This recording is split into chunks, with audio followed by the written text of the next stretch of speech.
Boas, celtistas, que tal? Como vamos? Sabedes que este sábado hai un encontro crucial para os intereses do Celta. A meta é Europa, quedan 4 xornadas, está aí preto, pero ainda non está ni moitísimo menos atada. Temos un partido moi importante contra o Sevilla.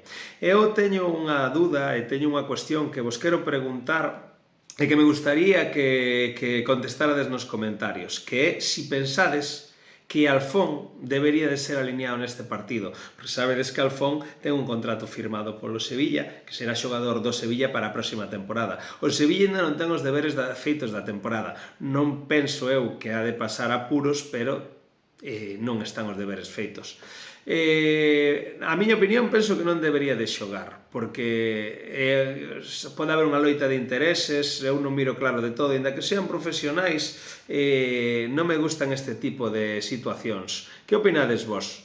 Deixade os comentarios e a Fouteza Podcast leeraos e contestaraos. Gracias.